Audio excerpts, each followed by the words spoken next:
Hello mga ka-friendship! For today's video ay magre-real talk tayo. Pag-uusapan natin yung mga bakyer dito sa social media. Bakit ko nga ba ito gustong pag-usapan? Dahil dumadami na ang diskriminasyon, ang mapang-api, ang mapangkutya, mga taong walang magawa sa buhay. Yung hindi maging masaya sa tagumpay ng iba. Bakit ko nasasabi ito? Totoo, real talk. Maraming ganito. Kapag gumawa ka ng kabutihan, may masasabi at masasabi pa rin ang mga bashers. Ang mga taong hindi makontento. Ang mga taong may mga inggit sa katawan. O diba? Kahit milyon pa yung gawin mong kabutihan, gumawa ka lang ng isang beses, magkamali ka lang ng isang beses, wala na yung milyong-milyon mong ginawang kabutihan. Ang titingnan na yung isang beses kang nagkamali. Oh, real talk ito mga ka-friendship. Ito, halimbawa, si Kamangyan Vlogs. So, nagkamali siya ng pag-upload dun sa pinopromote niya na shampoo. So, nai-upload niya yung buong katawan niya.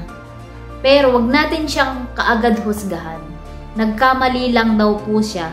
Kahit panoodin nyo yung video sa Tony Talks, ayan, sinabi niya ang totoo doon kung ano ba talaga yung nangyari. Wag natin kaagad husgahan yung tao dahil hindi natin alam kung ano yung nangyari at kung ano yung pinagdadaanan. Dahil tayo, hindi tayo pare-pareho ng mga pinagdadaanan. Malay natin, yung dinidiscriminate natin, meron palang malubhang pinagdadaanan, hindi natin alam. Tapos yung iba, na ito pa isa, masyado nilang nilalait. Itong si Wonder Vlog yata yun. Yung mga video niya is, sabihin na natin na hindi pa ganun ka-professional kung may video. So, merong nakakatawa, nagpa-prank. Pero ang daming bumabati ko sa kanila, ang daming mga bashers. So, makikita naman natin sa kalagayan ng buhay nila. Tingnan nyo nga yung bahay nila. 'Di ba? Hindi naman parang mga lang siya, mga kawayan. So, katulad din ng aming bahay dati. Ganun siya. May sahig na kawayan. Yung hindi pa talaga sementado. So, kitang-kita natin na mahirap lang yung buhay nila. Nagtatry sila kahit na hindi sila ganun ka marunong. Nagtatry sila at least kasi nalalaman nila na kumikita sa social media. Kaya nagtatry sila. Baka sakaling kikita din sila. Pero ang ginagawa ng iba, na mga hindi na lang mag-support, dinidiscriminate. Kung ano-ano yung sinasabing masasakit. Alam nyo, yung buhay nila, mahalaga rin tulad ng buhay ninyo. Maswerte nga kayo kung meron kayong pagkagising nyo at pagkapanganak sa inyo, meron na kayong magandang buhay. Napakaswerte nyo. Pero paano yung iba? Na talagang naghihirap, halos walang makain, kulang na lang mamasura, ay nagtitiis, gumagawa ng paraan kaysa magnakaw. 'Di ba nagba-vlog sila kahit na hindi ganun kagandahan yung mga video nila. Suportahan na lang natin o kaya naman turuan natin. Hindi yung pagtatawanan natin, mumurahin natin. May mga puso't damdamin din sila na nasasaktan. Dapat kayo, yung mga mapanglait dyan, baguhin nyo na yung ugali ninyo dahil hindi maganda yan. Hindi magiging maayos yung buhay ninyo. Pag lagi kayong ganyan, mapanglait, hindi magiging maayos yung buhay ninyo. Balang araw, tatanungin kayo ng Panginoon, anong ginawa niyong kabutihan? Anong isasagot ninyo? Ang palaging panlalait sa kapwa? Di ba ang sabi nga, mahalin natin ang ating kapwa. Kahit gaano man kasama ang nagawa nila, turuan natin. Mahalin pa rin natin sila. Dahil hindi lahat na nakakagawa ng masama ay kriminal, masasamang tao. Dahil kung lahat tayo nagkakamali, walang perpekto. Dito sa mundong ibaba, walang perpekto. Kaya kayo, wag masyado mapanlait. Tingnan nyo muna yung pinagdadaanan ng tao bago nyo husgahan. Minsan hindi nyo naman kilala kung mahusgahan nyo. Diba? Tingnan nyo ito si Wamos Cruz. Sobrang yaman na niya ngayon. Simula umpisa, nasubaybayan ko talaga yung vlog niya. Ang dami nang lalait sa kanya. Na ganito daw, lamok, ganito. Na pangit. Sobrang payat. Tingnan nyo naman ngayon. Yung dati yung pinagtatawanan. Siguro nga yung iba dyan na nanlalait dati. Baka isa sa mga natulungan ni Wamos Cruz. Diba? Kasi masyado yung hinuhusgahan ng tao. Ba't hindi nyo na lang kaya hulihin yung mga magnanakaw dyan, yung mga totoong kriminal, hindi yung mga nagbablog, nagtatry na kumita, gumagawa ng paraan para mabuhay. Ay yung mapanghusga, tigil-tigilan nyo na yan. Tama na yung masyado yung panlalait. Hindi nakakabuti sa ating mundo, sa ating buhay yan. Real talk yan mga ka-friendship. Ang daming ganyan.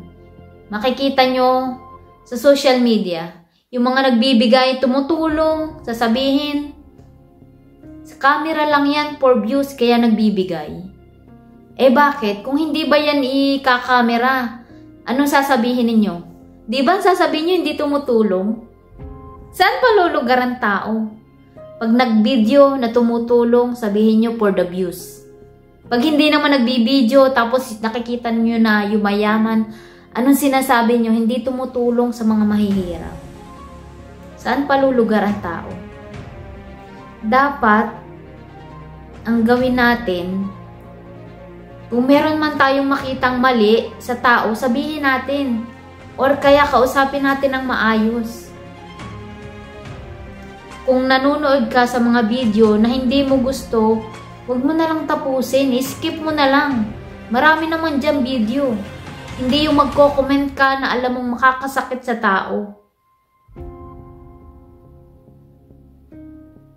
May puso din sila at damdamin na nasasaktan. Nakakasakit yung mga taong ganyan. Maging masaya kayo sa tagumpay ng iba. Kasi lahat tayo merong mga biyayang binibigay ang Panginoon. Lahat tayo meron, pantay-pantay, walang mayaman, walang mahirap. Hindi porke mayaman ka, ikaw lang yung yayaman. Kasi sila mayaman na, nagpuporsige pa sila. Kaya wag niyo sasabihin na yung mayayaman mas lalo pang yumayaman at yung mahihirap mas lalong naghihirap. Kasi mayaman na sila, nagpuporsige pa sila. Eh kayong mga mapanlait, anong ginagawa niyo sa buhay? Diba sa halip na ayusin niyo yung buhay niyo, binabantayan niyo yung buhay ng iba. Bakit hindi nyo na lang gawin na maging inspirasyon sila? Katulad ng ng Ran and Gail and family. Tingnan yung mga video nila. Nakakatuwa kasi nagsimula sila sa sobrang hirap talaga ng buhay. Doon sila nakatira sa bukid na tagpi-tagpi yung bahay nila na maliit, na kubo lang. Pero tingnan nyo naman ngayon.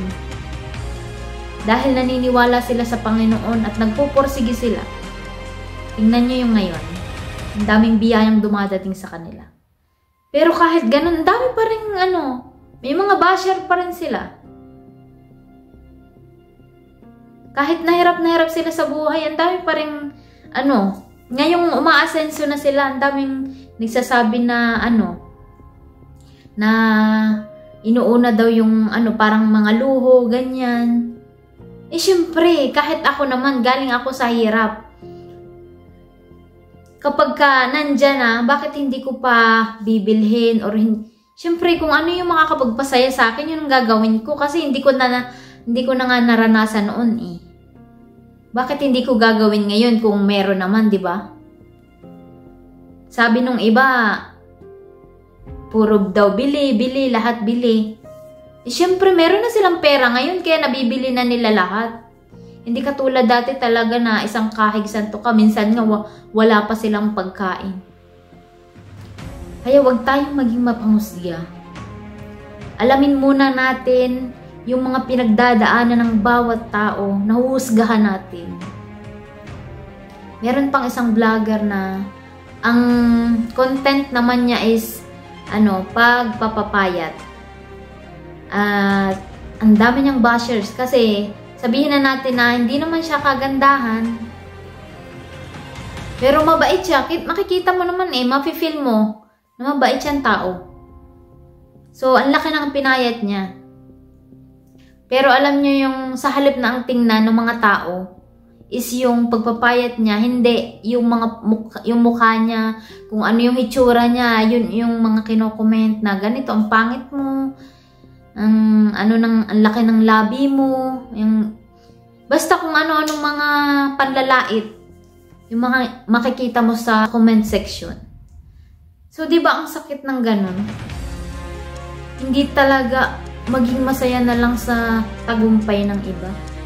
Kaya hindi umaasenso yung ating bansa Ang ating bansang Pilipinas. Kasi ang daming mapanglait. Kasi hindi uunlad yung bansa natin kung laging ganyan. Maraming diskriminasyon. Diba? So yun lang po at sana'y may natutunan kayo sa videong ito at kung nagustuhan mo, please like and share and don't forget to subscribe my YouTube channel and don't forget to hit the bell button para lagi kang updated sa aking pang i-upload na video. Maraming salamat. Bye-bye!